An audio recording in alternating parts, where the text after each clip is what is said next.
Hi guys, today I'm in the office. It's a Saturday and Mariama is here. Everybody knows who Mariama is. Mariama is my co-host on TAF Hub. So we're shooting, we're going into the second episode. Is it second season, they say. And then next to me is the doyen of media that a lot of young women look up to. You know, Fatu is a friend and is also a niece. Because yes. I am Njai, so I'm your uncle. Yes, my mom is Njai. Yes. so Fatu, welcome. Well, thank you very much. It is good to be here. Beautiful office. I like the sea view. I love sea view. So I'm going to take Fatu to TAF City. She's never been there. Apart from the opening. You were there at the opening. Yeah. So I want to give you a big surprise. I just want to hear from her. Hi, my name is Mustafa Njai, and this is the Real Estate Lifestyle by TAF. I'll be sharing my experiences not only from the work that I have done from over the past 48 years, but some of my successes and failures in the hope that I will inspire and motivate all of you to dream big. It will be shared on all my social media handles, so don't forget to follow, like, share, and subscribe to any handle of your choice. Thank you.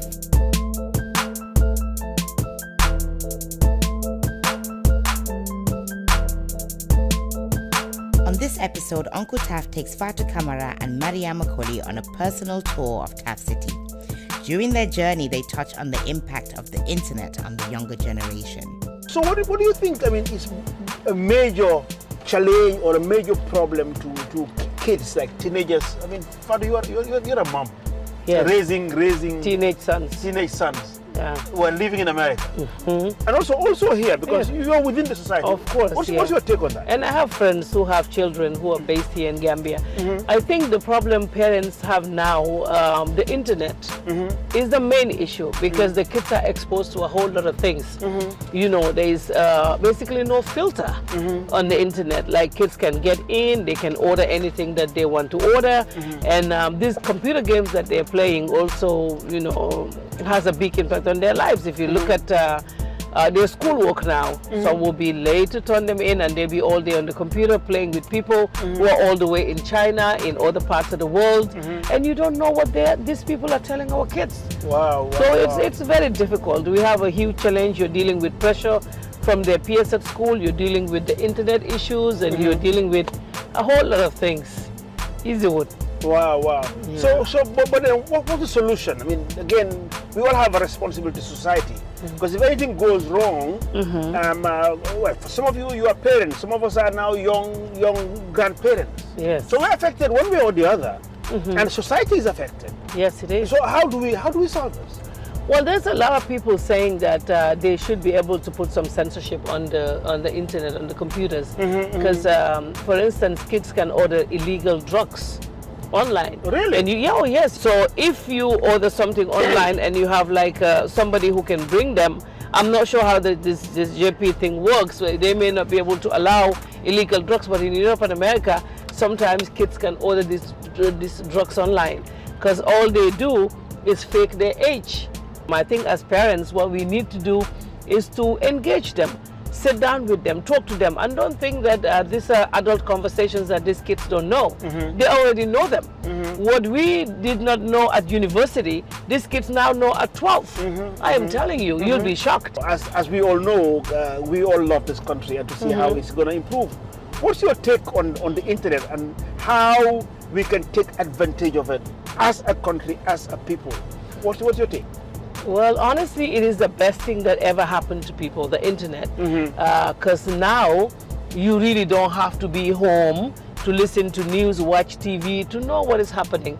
We all have our smartphones with us. Everything that happens, you have an app and it will tell you the latest breaking news and everything.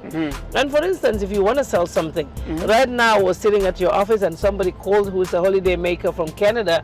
He said, I was in Canada and I was looking at videos, I saw TAF City and I want a place there.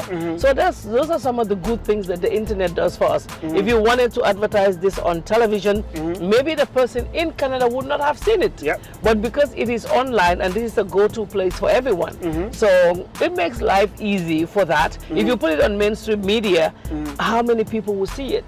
Put on Facebook right now, there's something happened within 10 minutes, it's gone viral. Honestly, it has some negative part, but the positive outweighs the negative sometimes. That's what I think. Especially for us online, who are doing online business. Of course, I was going to say that. Talking about you know, you started online with Fatu Network and the impact it had, especially in the Gambia political scene, being one of those people who had the opportunity to use the internet to really impact change when it comes to politics. How did that really work out for you? You know, when we did that, because sometimes now the fact that people are all trying to come together now and forget about everything that happened, it's sometimes a bit difficult to go back to try to explain that. But what happened was something that everybody contributed to, especially on WhatsApp. And when I said everybody, when we share something on our page and somebody sent it to WhatsApp and you sent to a family member and a family member sent to another person, that was the good thing about it. And even when the newspapers wrote about the Gambia, the change that happened in Gambia in 2016, they said the social media played a part. And that was true. So yes, definitely the social media is very effective, but people should learn to use it effectively. Now, I have realized at my age and the things I do, and looking at even my contemporaries across the world, I have realized what social media has done for them. For example, Nigeria, which is like home for me, if you look at Tony Elumelu, who is the chairman of the MS Holding and the Elumelu Foundation and UBA, he's a billionaire. Actually, I'm sure it was structured that they will film him, but recently I see him filming himself. But he's got millions of followers.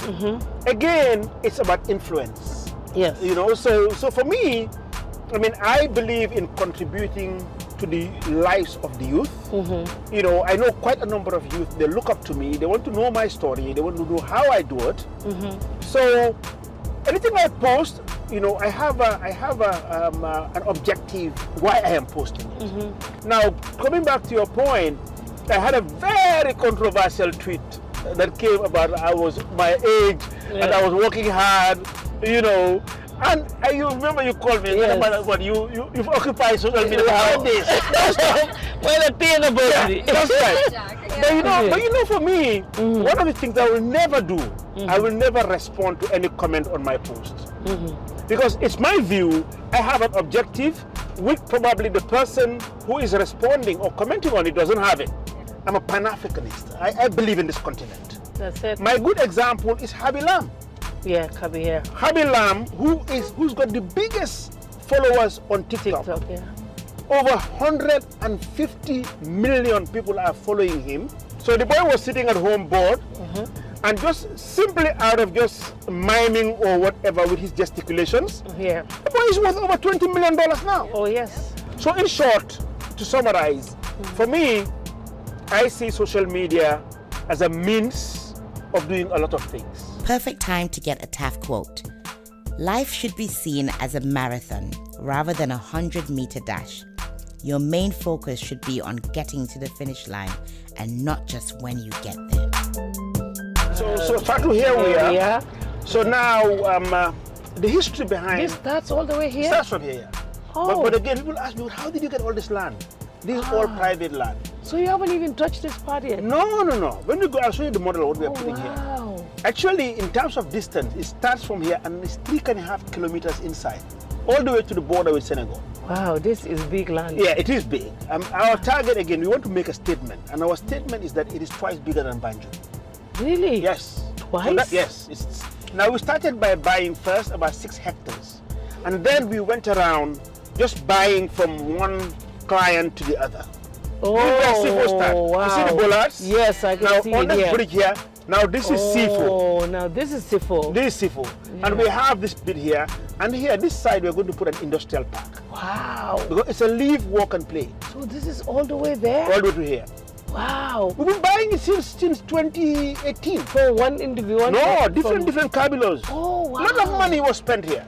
Okay, the reason behind TAF City is that my vision is to build 1 million homes across sub-Saharan Africa. Right, that's the end of this episode. We'll see you next week.